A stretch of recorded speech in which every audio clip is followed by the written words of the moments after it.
വെഞ്ഞാറമൂട് കൂട്ടക്കൊലപാതകത്തിന് നടുക്കത്തിലാണ് പീരുമല. പീരുമലയിലാണ് ആദ്യത്തെ കൊലപാതകം നടന്നത്. കൊല്ലപ്പെട്ട അഫ്സാൻ എന്നും കടയിൽ സാധനങ്ങൾ വാങ്ങാൻ വരാറുണ്ടായിരുന്നു എന്നാണ് കട നടത്തുന്ന സിന്ധു പറഞ്ഞത്. പീരുമലയിലെ വീട്ടിൽ കണ്ടത് നടുക്കുന്ന കാഴ്ചകളാണെന്ന് അയൽവാസി നാസറുദ്ദീനും 24 പറഞ്ഞു. പോലീസിനൊപ്പം വീട്ടിൽ ആദ്യം കയറി മൃതദേഹങ്ങൾ മാറ്റാൻ സഹായിച്ചതും റിട്ടയർഡ് പോലീസ് ഉദ്യോഗസ്ഥനായ നാസറുദ്ദീനാണ്.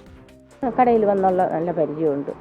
ദിവസം കണ്ടിരുന്നോ ആരെങ്കിലും? സ്കൂൾ വിട്ട് പറഞ്ഞ ഞാൻ കണ്ട് 4:30 ബസ് വന്നിറങ്ങുന്നത് കണ്ട്. ബസ്സിൽ വന്നിറങ്ങി നടന്നു പോകും. ഇളയ മോനാണ് കടയിലെല്ലാം വരുന്നത്. ഇപ്പം അവനാണ് എന്തെങ്കിലുമൊക്കെ വാങ്ങിക്കാൻ വന്നത്. എൻ്റെ ഉമ്മയും അത്യാവശ്യത്തിനേ വരുള്ളൂ. കേട്ടപ്പോൾ എന്താ കേൾക്കുമ്പോൾ നമുക്കൊരു നെടുക്കം, നമുക്കിത് മാറുന്നില്ല. എന്തുകൊണ്ട് ഇങ്ങനെ ചെയ്തെന്ന് വെച്ചാൽ അറിഞ്ഞൂടാ. അവൻ്റെ ജീവിതവും പോയി, ഭാവിയും പോയി. സംശയാസ്പദമായ ഒരു സാഹചര്യങ്ങളും നമുക്ക് കണ്ടില്ല. അടുത്ത് തൊട്ട് ഒരു മതിലിൻ്റെ വ്യത്യാസത്തിലാണ് 2-3 വീട് ഇരിക്കുന്നത്. എന്നിട്ട് പോലും അവരാരും ഈ ഒരു സൗണ്ട് പോലും കേട്ടിട്ടില്ല എന്നുള്ളതാണ് സത്യം. അങ്ങനെ വന്നപ്പോൾ ഈ അയൽവാസി ആരും അറിഞ്ഞിട്ടില്ല. നമ്മൾ പല രീതിയിലുള്ള ക്രൈമുകൾ കണ്ടിട്ടുണ്ട്.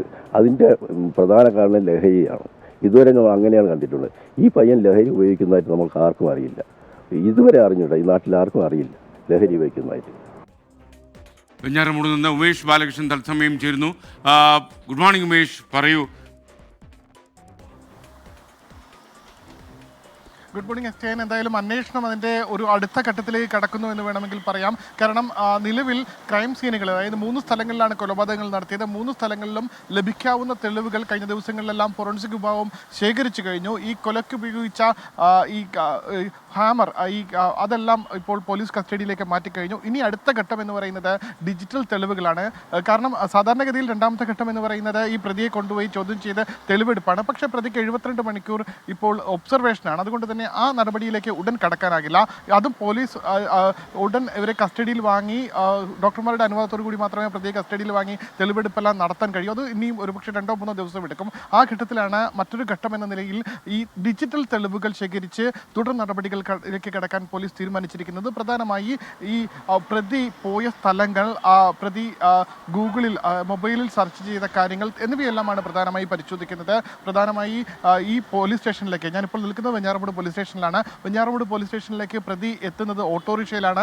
ഓട്ടോറിക്ഷയിൽ കയറിയത് മുതൽ മൊബൈലിലായിരുന്നു ഈ പ്രതി അഫ്സാൻ നോക്കിയിരുന്നത്. അഫ്സാൻ എന്താണ് മൊബൈലിൽ നോക്കിയിരുന്നത്? ഇത്തരത്തിൽ സോഷ്യൽ മീഡിയ ഒന്നും വലിയ ആക്റ്റീവായി ഉപയോഗിക്കുന്ന ആളല്ല. സോഷ്യൽ മീഡിയ അപ്ഡേഷൻ എല്ലാം വളരെ ദിവസങ്ങൾക്ക് മുൻപ് മാത്രം നടത്തിയതാണ്. ഈ സമീപകാലത്തൊന്നും സോഷ്യൽ മീഡിയ അപ്ഡേഷൻ പോലും നടത്തിയിട്ടില്ല.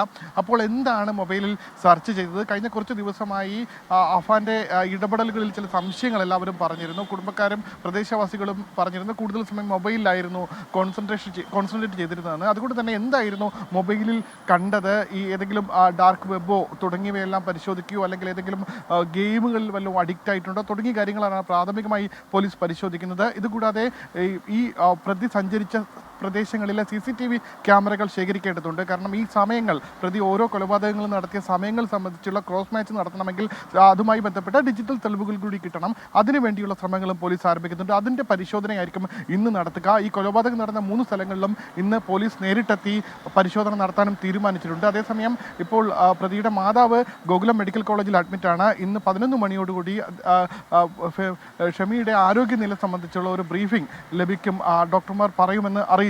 SKN. Thank you Umesh Balakrishnan.